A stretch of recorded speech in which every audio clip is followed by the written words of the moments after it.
ऐन प्रजासत्ताक दिनी मध्य रेल्वेचा खोळंबा झालेला आहे। मध्य रेल्वेची वाहतूक तब्बल तासभर उशिराने सुरू आहे। कर्नाक बंदर पुलाच्या कामासाठी मध्य रेल्वेवर रात्रकालीन मेगा ब्लॉक घेण्यात आला होता। हे काम पहाटे 5:30 वाजेपर्यंत होणं अपेक्षित होतं, मात्र काम लांबल्यामुळे सकाळी मध्य रेल्वेचं वेळापत्रक पूर्णपणे कोलमडलेलं होतं। अनेक गाड्या परळ आणि भायखळापर्यंत चालवण्यात आल्या होत्या आणि यामुळे सकाळी ध्वजवंदनासाठी निघालेल्या विद्यार्थी, शासकीय आणि निमशासकीय कर्मचाऱ्यांना तसंच नोकरीवर जाणाऱ्या नोकरदार वर्गाला रेल्वे रुळामधूनच पायपीट करावी लागली।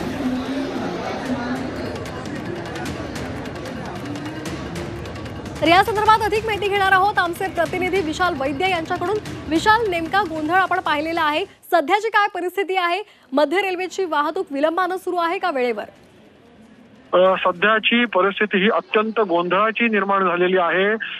पहाटे 5:30 ते 6च्या दरम्यान हा ब्लॉक संपणार होता, मात्र अद्यापही हा ब्लॉक जो आहे हा सुरूच आहे अशी माहिती मिळत आहे। याचं कारण आहे की ज्या ठिकाणी काम सुरू होतं त्या ठिकाणी काहीतरी एक तांत्रिक समस्या निर्माण झाली होती, त्याच्यामुळे हा ब्लॉक लांबलेला आहे आणि त्याचा परिणाम जो आहे हा मध्य रेल्वेच्या वाहतुकीवरती झालेला आहे।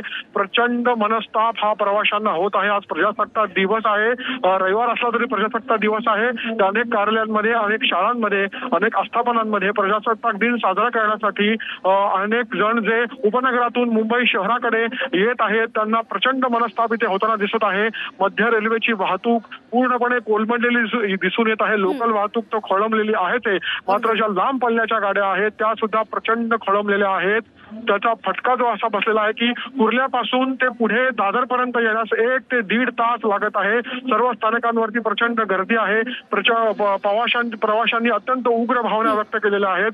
जर अशा प्रकारची माहिती आधीच देण्यात आली असती तर आम्ही घराच्या बाहेरच पडलो नसतो। त्यामुळे कुठेतरी दरवेळेप्रमाणे यंदाही मध्य रेल्वेकडून ज्या सूचना देण्यात येतात त्या देण्यात नीट येत नसल्यामुळे त्याचा फटका जो आहे प्रवाशांना बसताना इथे दिसून येतोय। अगदी धन्यवाद विशाल दिलेल्या सविस्तर माहितीसाठी। तर मध्य रेल्वेची वाहतूक तब्बल तासभर उशिराने आहे आणि त्यामुळे प्रवाशांना याचा त्रास सहन करावा लागतोय। अद्यापही वाहतूक सुरळीत झालेली नाही, गाड्या विलंबाने धावत आहेत। मध्य रेल्वेच्या प्रवाशांसाठी ही महत्त्वाची बातमी आपण पाहतोय।